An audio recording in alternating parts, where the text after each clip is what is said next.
Hola, ¿qué tal? Paz y bien. Les habla el Padre Rubén Francisco Bellante y es un gusto para mí compartir otro momento más de este Horizontes de Plenitud, en el cual quiero charlar de la séptima etapa, que se llama Unión Simple u Oasis. Séptima etapa de nuestro camino, Unión Simple, también Oasis. A ver qué te trae la imagen de un oasis en mi desierto, ¿no? Bueno, y esta etapa es un pequeño oasis en medio de las tormentas, de las pruebas, dificultades, en fin. La tregua realmente ayuda para acumular fuerzas para las siguientes etapas, que son apasionantes y arriesgadas. Así que imagínate que todos nosotros necesitamos ciertas seguridades y estabilidades para sentirnos en un mundo coherente. Si todo cambiara demasiado rápido, el mundo se hace incierto y esa situación posiblemente derive en niveles de ansiedad intolerables. Por ejemplo, me contaba un matrimonio que él trabajaba en una sucursal de Banco Nación, que él en ese entonces, para poder ascender en el banco, de empleado a cajero, de cajero, en fin, a tesorero, de tesorero a contador, para poder llegar a gerente, digamos, de una sucursal, tenía que moverse con su esposa y sus hijos cada 3 años, cambiando de pueblo, de ciudades, de provincias incluso, y que eso fue durante 18, 20 años, o sea, los hijos han estado en 7 escuelas diferentes, pero aparte los muebles en cantidades de mudanza, camiones, subir, bajar, pero aparte también cambio de compañeros de trabajo, cambio de vecinos, cambio de estilos, de culturas, cambios de hábitos, de hábitat, y todo eso llegó un momento en que a él, a la esposa y a los hijos le provocó una gran erosión, porque a veces necesitamos estabilidad y seguridad, no solamente en el ámbito laboral, también en el ámbito de la afectividad, de la emotividad, de la espiritualidad. Por eso digo, en esta etapa, con la cierta estabilidad que da la unión simple, oasis, hay una estabilidad del alma como para poder respirar un poco más pausadamente, hay como mayor certeza de qué es lo que hay que hacer, pensar y sentir de manera diferente, ¿no? O sea que hay mayores certezas respecto de haber tomado el rumbo correcto, porque hasta la etapa anterior la persona tenía temores de haber equivocado el sendero y tal vez su rumbo era una aventura temeraria e innecesaria, pero ahora ya comienza lentamente a descubrir que tiene una certeza en este camino. Entonces uno se pregunta también, bueno, si estamos aquí en la etapa de la unión simple, oasis, bueno, pero ¿para qué seguir avanzando si estamos re bien aquí? ¿No será una ambición desmedida seguir avanzando? ¿Por qué no conformarse con los logros que hemos conseguido hasta ahora? Y bueno, y esto me recuerda a lo que me contaba una catequista hace muchos años que tuve en la parroquia, una mujer muy buena, que trabajaba de mucama en un hospital y cuando tenía los francos largos, porque trabajaba sábado y domingo para tener 4 días francos, tomaba un ómnibus especial que salía en ese entonces y se iba hasta Uruguayana, o sea, más allá de Uruguay, Brasil, ¿no? Uruguayana, ¿a qué? A comprar ropa. Porque en ese entonces, como después fue Ciudad del Este, en Paraguay, Uruguayana y otros lugares más que ni recuerdo, creo que también Santa Cruz de la Sierra, en Bolivia, según las épocas, se hacían un viaje maratónico, matador, para ir a comprar gran cantidad de ropa, un esfuerzo, un riesgo de que te robaran el dinero, de que te asaltaran, de que la aduana no permitiera pasar los paquetes de ropa, de conseguir el famoso pasador o pasadora, que era la persona que te lo pasaba a través del río, en fin, todas esas historias, y volver a la ciudad media muerta de cansancio y luego salir por las casas a vender esas ropas compradas muy baratas y agregarle un 40, un 50, un 70, a veces un 80 o 100% más del precio, para tener un ingreso extra para ella y su familia. ¿Y cuántos años hizo eso? Varios años hizo eso, ¿no? Pero realmente era agotador todo eso, era agotador. Y bueno, ahora que han pasado los años, uno se da cuenta que a veces tantos esfuerzos que hemos hecho en algunos ámbitos de nuestra vida no eran tan necesarios, porque el mayor conocimiento de uno mismo nos hace suponer que a veces en esta etapa de la vida, con menor esfuerzo, se logran mayores logros, se logran mayores frutos, ¿no?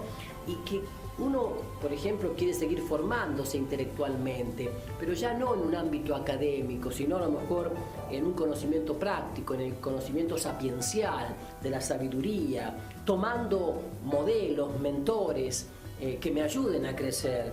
Y me parece importante, ¿no? O sea, hay un ejercicio que yo te quiero proponer y que es importante que lo hagas. Y este ejercicio tiene que ver con tu interior. Porque en ese interior tuyo habitan muchos sueños y muchos deseos, muchos anhelos que todavía no has podido, no has sabido plasmar en realidades concretas en tu vida, ¿no? Entonces, por ejemplo, vas descubriendo, vas como intuyendo, ¿no?, que te gustaría vivir de acuerdo a otros valores o ideales interiores, y que tu estilo actual está guiado por criterios, por actitudes o por acontecimientos que tienen que ver más bien con una tiranía del pasado en tu vida que con la elección consciente que estás haciendo hoy y ahora en tu presente, en tu vida. ¿Me explico? Entonces, y uno va viendo que otras personas cerca tuyo sí han logrado crecer y avanzar en esos aspectos que vos dejaste un poco relegados. Bueno, entonces lo importante es la certeza de que volver atrás ya no sirve, no es bueno, y que si se quiere crecer hay que estar plantado en el presente y mirar con confianza el futuro. Por eso es importante, reitero, que vuelvas a mirar a las personas concretas que pueden ser testimonios, referentes, modelos que te ayuden realmente a crecer, que te ayuden realmente a superar etapas, a madurar. Y concretamente en tu agenda, en tu diario de viaje, en tu bitácora, digamos así, sería bueno que puedas anotar los nombres y apellidos de esas personas que conoces o que has visto por televisión o leído en una revista, en un libro, que son referentes, que son testigos, que son realmente personas vivientes o no, pero que con su estilo te están motivando para crecer, para superar. Sería bueno que describas cómo son esas personas, cómo son ellos y de qué manera supones que ellos piensan y cuál será el sistema de creencias que es el meollo, el caracú, el carozo, digamos así, de la vida de ellos, y cómo es la forma en que ellos se relacionan con otros o con su entorno o consigo mismo o con Dios. Entonces, todo eso es para que ellos sean plataformas de lanzamiento en tu vida personal hacia horizontes más plenos, que es un poco el objetivo de estos programas, ayudarme a encontrar horizontes más plenos. Y aquí te quiero plantear un desafío todavía más grande, ¿no? Porque para realizar las acciones que otros realizan de manera perseverante, concreta, ¿no?, sobre todo perseverante, primero hay que conocer muy bien nuestro interior, porque somos originales, únicos e irrepetibles. Y si no, sorpresivamente nos pueden asaltar temores, complejos de culpa, complejos de inferioridad, nos pueden asaltar heridas, también recelos, desconfianzas, timideces y limitaciones que no conocíamos que estaban metidas allí en el lado oscuro del corazón. Por eso digo, es importante conocerse bien a uno mismo, porque eso puede ayudar a que retrocedamos en el camino que hemos iniciado y para avanzar. Porque además, de esta manera, si queremos obtener resultados, justamente conociéndonos a sí mismo y conociendo las virtudes que tenemos, podemos secundar todas las gracias que el Señor va dando para que podamos crecer y madurar. Es la gracia interior que se llama. Para poder llegar entonces a la octava etapa. Esta octava etapa en nuestro camino le llamamos unión extática o perfumes de cielo. Octava etapa de nuestro camino llamada unión extática o perfumes de cielo. Qué lindo, ¿no?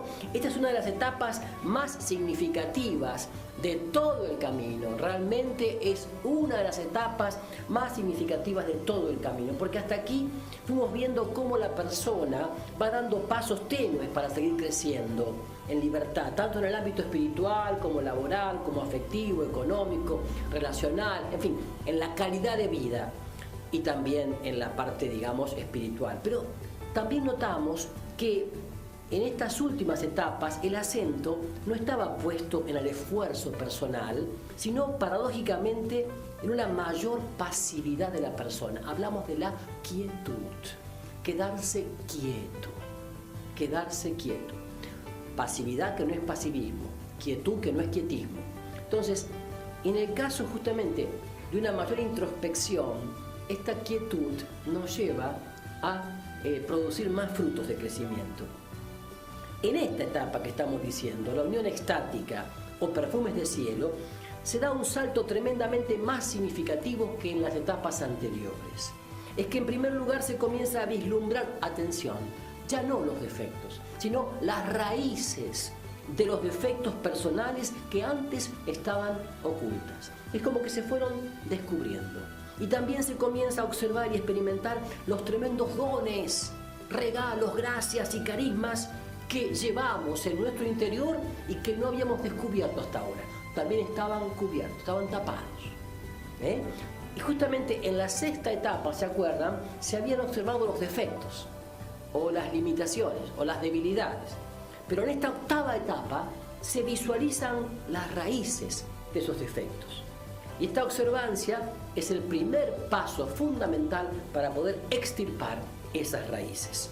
Porque en los casos anteriores se habían notado virtudes y algunas características de la personalidad. Pero ahora se experimentan las virtudes en grado heroico, es decir, se experimenta el ejercicio de esas virtudes, pero ya en grado heroico.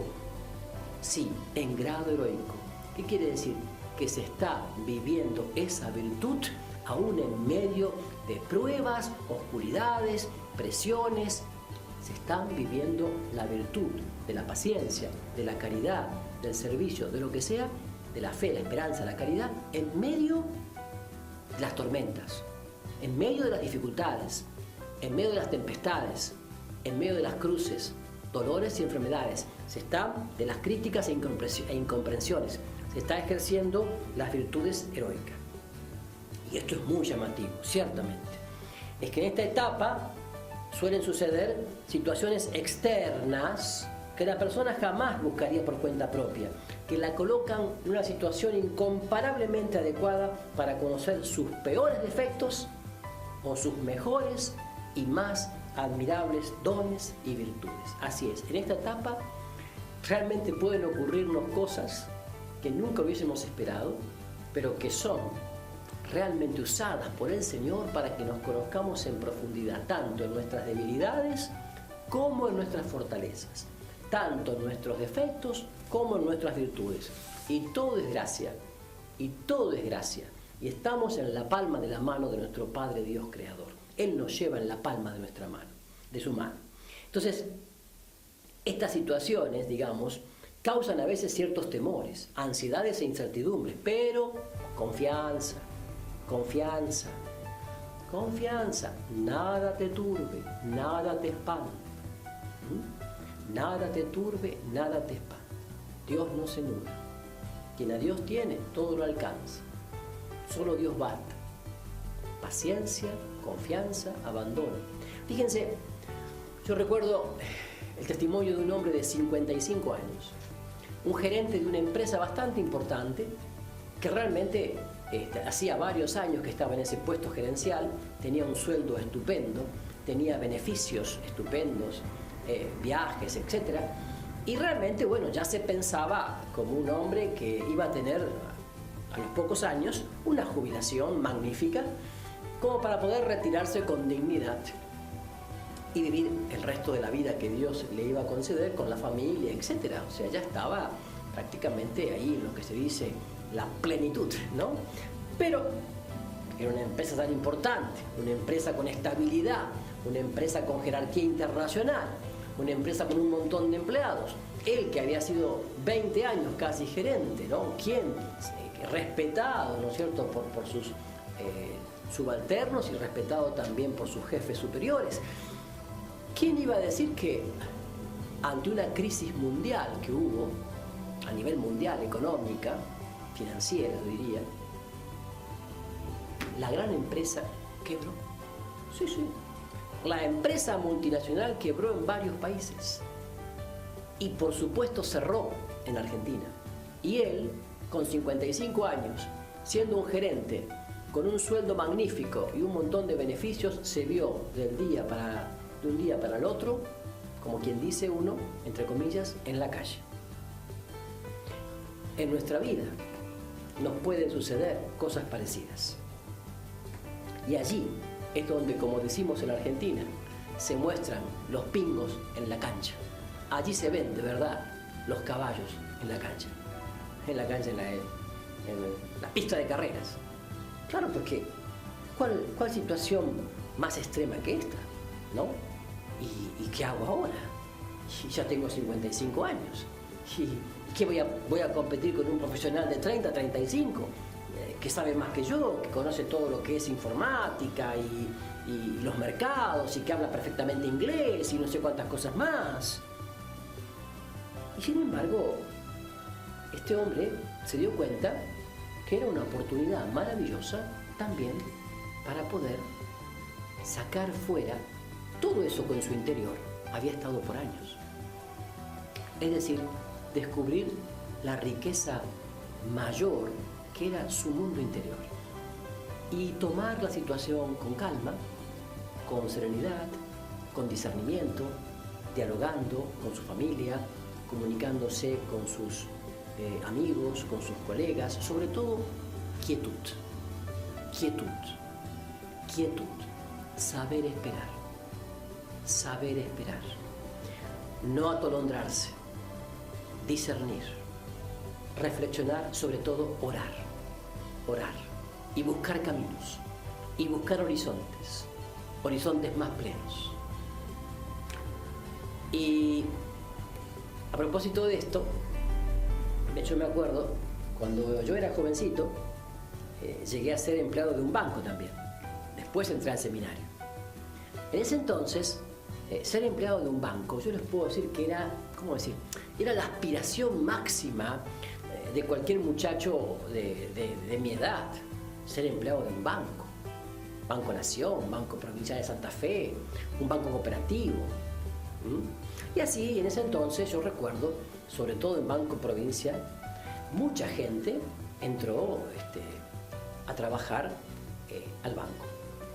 Y algunos amigos y compañeros míos decían, pucha, qué suerte que tuvo fulano, sutano, han entrado al banco, yo también quisiera así un puesto de gobierno, ¿no? Decían así, ¿no? Un puesto de gobierno porque te da seguridad, te da contención, qué sé yo, ya tenés prácticamente resuelto el tema del retiro, de la jubilación. Además, el Banco de la Provincia, te imaginás la cantidad de sucursales que tienen, todos los pueblos, ciudades. Y alguno entonces hasta decía, no sé para qué miércoles estudio yo contador público o arquitecto, abogado, al final me toque. Y algunos ya medio como que quería dejar de estudiar o decían, no, porque voy a ver si entro en otro banco. Pero algunos no, algunos han perseverado. Lo cierto es que más o menos unos 10 o 15 años después de eso, el Banco Provincial de Santa Fe se privatizó, pasó a llamarse Banco de Santa Fe. Y muchísimos empleados de los bancos quedaron así en banda y la provincia los colocó donde mejor les venía, qué sé yo, los colocó en el API, en los juzgados de paz, registros civiles, en los juzgados de menores y no sé en dónde más, repartidos como si fueran, no sé, más o menos así, las estatuillas del pesebre cuando lo armamos para Navidad. Lo cierto es que hubo una aluvión de carpetas médicas psiquiátricas, porque muchas de esas personas que ya rondaban los 40, 45 años, se sintieron desubicados en la nueva tarea, totalmente no preparados para ello. Y entonces lo primero que hicieron fue, en vez de buscar en su mundo interior un desafío nuevo para avanzar y crecer y ver cómo desde la realidad que estaban viviendo pasar a una etapa mayor, no, la actitud fue volver hacia atrás, replegarse, llenarse de miedos, complejos, culpas y entonces caer en depresión. Y como consecuencia de ello pedir licencia en el trabajo por carpeta médica. Y así algunos estuvieron por años con carpeta médica psiquiátrica, hasta que alguno terminó retirándose con jubilación anticipada o pidiendo el retiro y bueno. Pero qué tema ese, ¿no? ¿Qué tema? Porque en el fondo digo, la tan preciada estabilidad, como que la estabilidad fuera la perla preciosa de nuestra vida, ¿no? ¿Cómo somos conservadores en lo más profundo del corazón? En el fondo somos terribles para los cambios, somos terribles, por eso que nos cuesta tanto la conversión, porque la conversión es la dinámica del cambio, cambio de actitudes, cambio de criterios, cambio de mirada, cambio de enfoque, cambio de vida, no solamente un remiendo al vestido, un vestido nuevo. Actitudes nuevas, mentalidad nueva, criterios nuevos. Y no, nosotros somos hombres y mujeres que hasta queremos meter en nuestras estructuras y esquemas fosilizados hasta el mismo Dios, hasta Jesucristo, a la Biblia, hasta nuestra forma de orar, hasta el apostolado, todo estructurado, todo encerrado en nuestros esquemas de seguridades, entre comillas. Nos cuesta dejarnos sorprender por Dios. Nos cuesta ese corazón de niño que tiene que sorprenderse constantemente, porque Dios es un Dios que se renueva, Dios es inagotable y Dios quiere sorprendernos cada día en su amor incondicional. Pero nosotros luchamos en esa actitud de estabilidad que siempre nos manda hacia atrás, como la mujer de Lot, que no quiso avanzar hacia adelante y miró hacia atrás, al pasado, a lo que ya no era. Y dice que se quedó transformada, dice la palabra de Dios, en una estatua de sal. De sal. ¿Por qué? Porque no quiso, no supo, no pudo avanzar.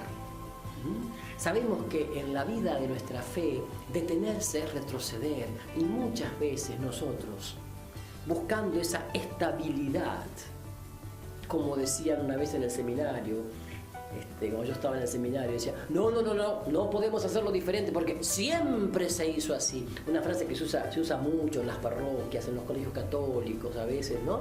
Siempre se hizo así. Es como que uno tendría que repetir siempre lo mismo porque siempre se hizo así, confundiendo la auténtica tradición de la fe con el inmovilismo, con la fotocopia que se repite, con la falta de creatividad, con la falta de audacia profética. Bueno, esto justamente es lo que hace que ante situaciones como la que acabo de contar u otras, hay gente que no se adapta, hay gente que vuelve para atrás, se repliega, se encierra y arruina su proyecto de vida, porque esa sola situación le arruinó. A veces puede ser la muerte de un hijo, a veces puede ser la traición de mi esposo, de mi esposa. A veces puede ser una enfermedad crónica. A veces puede ser una injusta calumnia o difamación. Pero digo, ¿alcanza todo eso para decir, mi vida no tiene sentido, no quiero vivir más, ya no le encuentro sentido a la vida? ¿Cómo es posible que una persona, o un cargo, o un puesto, o la buena fama, o la buena imagen, sea todo lo que sostiene el sentido de mi vida, el por qué y el para qué vivo? En ese sentido, recordemos siempre lo que el doctor Viktor Frankl nos dice en El hombre en busca del sentido, cuando él, estando en el campo de concentración en Auschwitz, viendo que todos morían a su alrededor, él permanece vivo y perseverante con la esperanza cada día de que habría una salida y de que se podía ayudar a otro a encontrar el sentido de la vida. Por eso digo, avancemos, porque en el próximo programa les quiero contar un testimonio muy lindo, un testimonio de Raúl y Sara de Mar del Plata, en Argentina, para que ustedes vean cómo es posible siempre estar dispuesto a nuevos horizontes, a horizontes más plenos, a horizontes de plenitud. Paz y bien para todos.